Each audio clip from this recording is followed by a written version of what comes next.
Bonjour à toutes et tous et bienvenue dans cette formation dédiée à la transformation omnicanale. Si vous travaillez dans un laboratoire pharmaceutique, vous êtes probablement au milieu d'une transformation passionnante. Votre organisation est en train de vivre une transformation qui s'apparente à ce qu'on peut voir dans d'autres industries. En effet, si vous comparez un petit peu cela à l'automobile,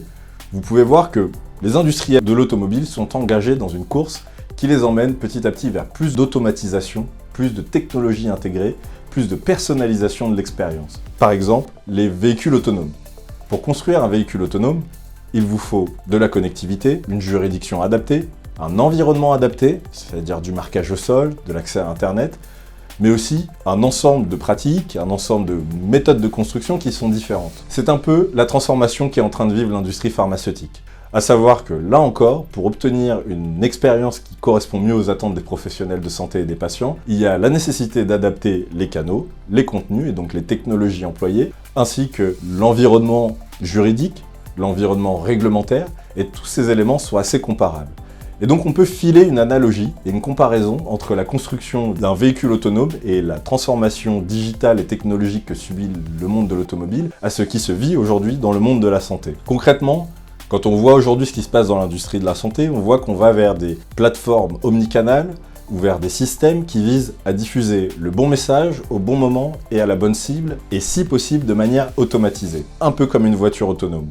Et donc de la même manière qu'une voiture autonome a dû construire petit à petit et graduellement des nouveaux niveaux technologiques, des nouveaux stades de juridiction, intégrer petit à petit des technologies embarquées telles que l'ABS, le régulateur de vitesse et des nouvelles normes qui permettent à des véhicules autonomes de circuler, il convient pour les industriels de santé de créer ces espaces et ces nouveaux systèmes. Il y a concrètement 4 à 5 étapes qui permettent d'arriver à une plateforme omnicanale automatisée qui pousse le bon message dans le bon canal, au bon moment et à la bonne cible. La première étape, c'est l'uniformité.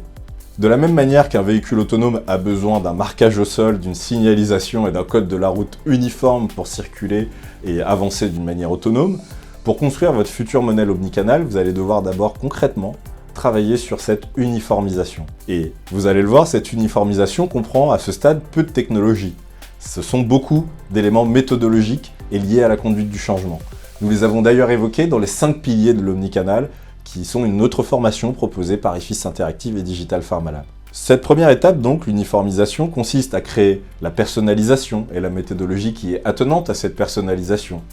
le parcours client et comment on va le baliser, la framework liée à la gestion de la donnée et à l'analyse de ces données. Toute cette uniformisation qui doit avoir lieu entre vos différentes business units, entre vos différentes aires thérapeutiques, sont l'élément clé qui va vous permettre d'avancer vers une meilleure transformation omnicanale et vous amener vers concrètement la deuxième étape qui est la création de contenu modulaire. Le contenu modulaire, c'est le pendant d'une première étape réussie, celle de l'uniformisation. Une fois qu'on a identifié des personas et donc des segments un peu plus fins que ce que nous avions avant et les différentes étapes du parcours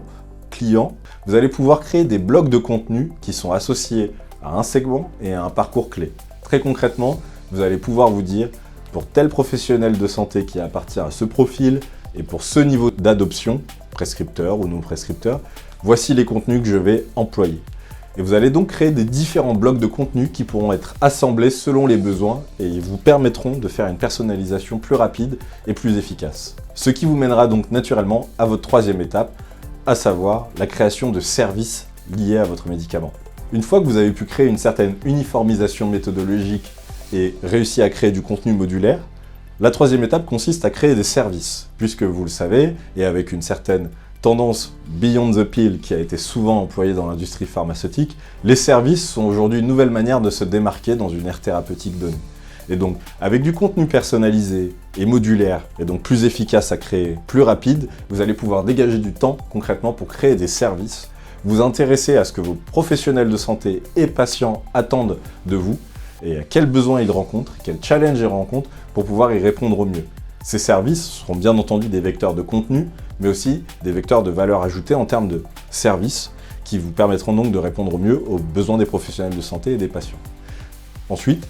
une prochaine étape consistera donc à automatiser un peu plus, notamment en intégrant plus d'intelligence artificielle, tendance en vogue aujourd'hui, nouvelle capacité qui se développera à l'avenir, et les étapes précédentes sont bien entendu assez nécessaires pour pouvoir permettre à l'intelligence artificielle de donner son plein potentiel. L'intelligence artificielle est une réalité. Ce n'est pas un futur, ce n'est pas un potentiel, elle existe déjà dans notre secteur et elle est pleinement utilisée quand les étapes précédentes ont été embarquées. De la même manière qu'on peut le voir dans l'industrie automobile avec des intelligences artificielles qui réussissent à prendre concrètement les commandes et le volant, vous pouvez voir aujourd'hui dans l'industrie pharmaceutique une intelligence artificielle capable de déterminer à quel moment interagir avec un professionnel de santé, quel contenu lui pousser et même potentiellement commencer à créer le contenu par elle-même. Pour employer pleinement le potentiel de ces intelligences artificielles, il est nécessaire d'avoir une approche étape par étape, en suivant les étapes précédemment citées, mais aussi en potentiellement petit à petit intégrant une collaboration entre vos forces sur le terrain,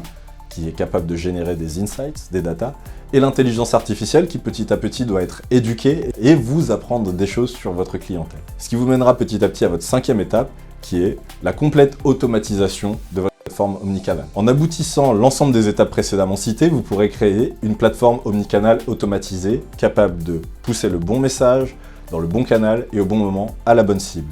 C'est finalement la combinaison de l'ensemble des facteurs, une méthodologie robuste et solide, mais aussi du contenu modulaire, des services qui sont à propos et qui répondent aux besoins des professionnels de santé et des patients, ce qui permet l'automatisation et l'emploi de l'intelligence artificielle et arriver aujourd'hui à ce qui est une réalité dans certaines organisations, une plateforme capable de créer le contenu et créer certains contenus, le pousser dans le canal directement et interagir avec les humains derrière ce contenu pour créer une expérience plus pertinente pour les professionnels de santé et les patients. En reprenant là encore l'analogie du véhicule autonome, vous pouvez voir que donc nous sommes dans une transformation passionnante du secteur de la santé qui comprend transformation technologique, mais aussi environnementale et réglementaire, ainsi que méthodologique et humaine. Vous pourrez donc, grâce à cette formation, comprendre les différentes étapes de cette transformation, voir comment, étape par étape, vous pourrez arriver à cette plateforme automatisée qui pousse le bon contenu dans le bon canal au bon moment. N'hésitez pas à nous dire en commentaire laquelle de ces étapes vous intéresse le plus ou même à quel stade de cette transformation vous pensez vous situer.